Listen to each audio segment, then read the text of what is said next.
Hello everyone, welcome back to Swati maths academy. भाई पिछले lesson में ना हमने वेरिएबल और कांस्टेंट्स को अच्छी तरह से समझ लिया था। वो मिस कर दिया है तो पहले जाकर वो जरूर देख लेना। आज हम इसी जर्नी का नेक्स्ट स्टेप स्टार्ट कर रहे हैं और वो है अलजेब्रिक एक्सप्रेशन का। ये टॉपिक सिर्फ एक चैप्टर नहीं है बल्कि पूरे अलजेब्रा की लैंग्वेज का ना फाउंडेशन है। तो रेडी हो तो फटाफट आज की जर्नी स्टार्ट करते हैं लेसन 2 के साथ। तो आज का लेसन में एक क्वेश्चन से स्टार्ट करती हूँ। 5x प्लस 3, तो सिर्फ ये एक नंबर और लेटर का कॉम्बिनेशन है या इसका कोई मीनिंग भी होता है? आज का पूरा लेसन हम इस एक एक्सप्रेशन के साथ आगे बढ़ाएंगे और लेसन के एंड तक तुम बिल्कुल समझ जाओगे क्या है अलजेब्रिक एक्सप्रेशंस की लैंग्वेज। भाई यहाँ ना नाम में ही काम छुपा है। अलजेब्रिक एक्सप्रेशन, एक्सप्रेशन का मतलब एक्सप्रेस करना, मतलब मैथमेटिकल लैंग्वेज में अगर मैं कोई स्टेटमेंट, कोई बात बताती हूं तो उसे कहेंगे अलजेब्रिक एक्सप्रेशन। अलजेब्रिक एक्सप्रेशन में वेरिएबल का यूज होता है। तो वेरिएबल क्या होते हैं? जिनकी वैल्यू टाइम के साथ या किसी सिचुएशन में चेंज हो जाती है, जैसे कि वेरिएबल है x। अब मैंने x को 5 से मल्टीप्लाई किया तो बन गया 5x। फिर मैंने उसके अंदर एक ऑपरेशन लगाया एडिशन का और उसमें ऐड कर दिया 3। फिर मैंने उसमें से माइनस कर दिया 2। भाई देखो किस तरह से हमने एक सिंपल वेरिएबल से पूरी अलजेब्रिक एक्सप्रेशन फॉर्म कर दी। अब तुम कहोगे कर तो दी, पर यहाँ तो छोटा सा मुझे कंफ्यूजन हो रहा है। कंफ्यूजन क्या है कि मैं 8 प्लस 5 तो बता दूं कि 13 होता है, पर 5x प्लस 3 कैसे बताऊं क्या होता है? तो हाँ, इसका आंसर पता है। 5x प्लस 3 क्या होगा ये हम पता नहीं कर सकते। कब तक? जब तक हमें इस x के लिए एक वैल्यू पता नहीं चल जाती, एक फिक्स्ड वैल्यू पता नहीं चल जाती। पर क्या हो अगर मैं तुम्हें कह दूं कि x की वैल्यू हो सकती है 4? तो तुम क्या करोगे? ठीक है, x की जगह पे मैं 4 लिख देता हूं या 4 लिख देती हूं। तो 5 इंटू एक्स प्लस 3। x की जगह पर 4 लिख दूं तो क्या होगा? 5 into 4 plus 3। 5 4 jar 20, 20 plus 3 is 23, right? तो हम इसको सॉल्व कर सकते हैं। अब x can be any number, 4 भी लिख सकते हो, -4 भी लिख सकते हो, 3 भी लिख सकते हो, एनी नंबर। अब जब मेरे पास x की वैल्यू आएगी तब मैं इस एक्सप्रेशन को सॉल्व कर सकती हूँ। तो याद रखो क्या है अलजेब्रिक एक्सप्रेशन? जब हम नंबर्स को वेरिएबल के साथ मिला देते हैं और कर देते हैं कोई ऑपरेशन तो बन जाती है अलजेब्रिक एक्सप्रेशन। यहाँ ये जरा ध्यान रखने वाली 2-3 बातें हैं कि अलजेब्रिक एक्सप्रेशन में कभी भी इक्वल टू के साइन का यूज नहीं होता। मानो 2x प्लस 7 है तो this is an algebraic expression, but this is not an algebraic expression. क्यों नहीं है और इसे क्या कहते हैं वो मैं बताऊंगी तुम्हें जब तुम ये फाउंडेशन स्टेप क्रॉस कर लोगे। फिलहाल याद रखो अलजेब्रिक एक्सप्रेशन है जब हम नंबर्स वेरिएबल के साथ कोई ऑपरेशन करते हैं तो बन जाती है अलजेब्रिक एक्सप्रेशन। अब एक और बात याद रखना, मैंने कहा जब इनके साथ कोई आप ऑपरेशन करते हो, पर सिंपल अगर आपने कोई नंबर लिखा है यानी कि कोई भी कांस्टेंट लिखा है, that is also an algebraic expression. अगर आपने सिर्फ एक वेरिएबल लिखा है, that is also an algebraic expression.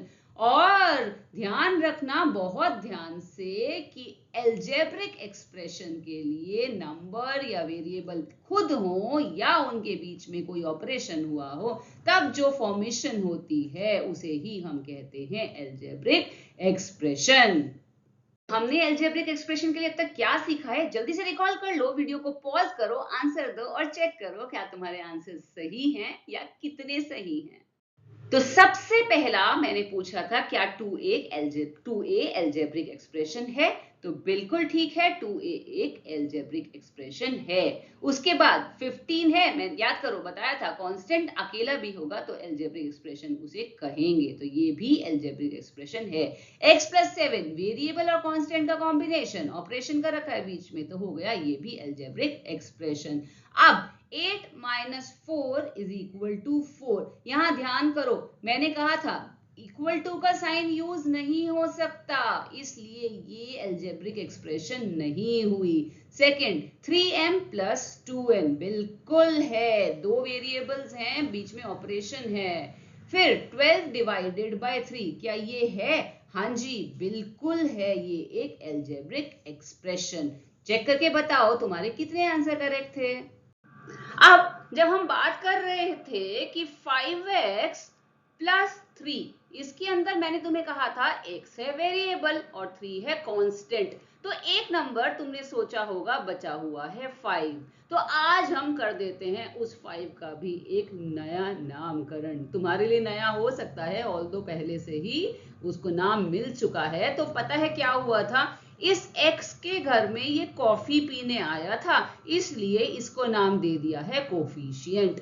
तो वेरिएबल के साथ जो नंबर जुड़ा होता है, मल्टीप्लाई होता है जिस नंबर का वेरिएबल के साथ, उस नंबर को हम कहते हैं कोफिशिएंट। तो the coefficient of a variable is a number that is written with the variable and multiplies it. It shows how many times the variable is taken. कभी नहीं भूलोगे कोफिशिएंट कौन सा है, वेरिएबल के साथ जो बैठकर कॉफी पी रहा है, दैट इज कोफिशिएंट। अब ध्यान देना गलती कहां होती है। 5x के अंदर x वेरिएबल है, तुम्हें पता है जो अल्फाबेट यूज होते हैं जिनकी वैल्यू डिफाइंड नहीं, फिक्स्ड नहीं होती है, उन्हें कहते हैं वेरिएबल। इस वेरिएबल को बीच में कोई साइन नहीं है, मतलब मल्टीप्लिकेशन का साइन होगा, तो जो मल्टीप्लाई हुआ वो हो गया कोफिशिएंट। भाई बिल्कुल अच्छे से समझ गए मैम। तो -3y में मैं पूछूंगी कोफिशिएंट क्या है, तुम बोलोगे मैम है 3 कोफिशिएंट, और मैम बोलेगी नो नो नो, ये तो गलत हो गया, क्योंकि y का मल्टीप्लाई किया है -3 से, ना कि सिर्फ 3 से, इसलिए y का कोफिशिएंट है -3। 2ab वेरिएबल यहाँ है a और b। अब a b का कोफिशिएंट तो 2 हो गया, पर अगर मैं सिंगल a का बोलूंगी तो a का कोफिशिएंट भी है 2 और b का भी कोफिशिएंट है 2, अलग अलग भी बोल सकते हो। यहाँ x है, मैम यहाँ तो कोफिशिएंट गायब है। अरे नहीं, गायब नहीं है, जरा मुझे बताओ, अगर मैंने 2 को 1 से मल्टीप्लाई किया तो आंसर आया 2, राइट। यहाँ 1 से मल्टीप्लाई हुआ है ना, भले ही आंसर 2 ही आया है। बस सेम वेज 1 को x से मल्टीप्लाई किया था तब आंसर आया था x ही, इसलिए x का कोफिशिएंट है 1। अब सेम -y में कोफिशिएंट क्या होगा, -1 मल्टीप्लाइड बाय y हुआ होगा तब आंसर आया होगा -y, इसलिए -y में y का कोफिशिएंट होगा -1।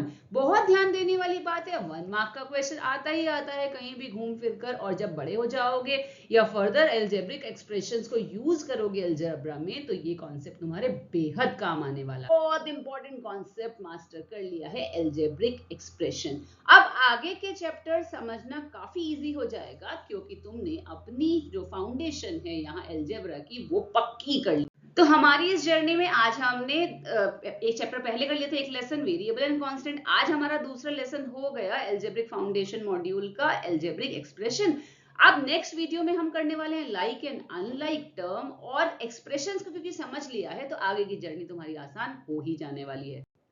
Thank you so much for learning with me. याद रखिए कॉन्सेप्ट क्लियर होगा तो मैथ्स कभी भी डिफिकल्ट नहीं लगेगा। कीप लर्निंग, कीप प्रैक्टिसिंग, और मिलते हैं नेक्स्ट लेसन में। Till then take care and good bye.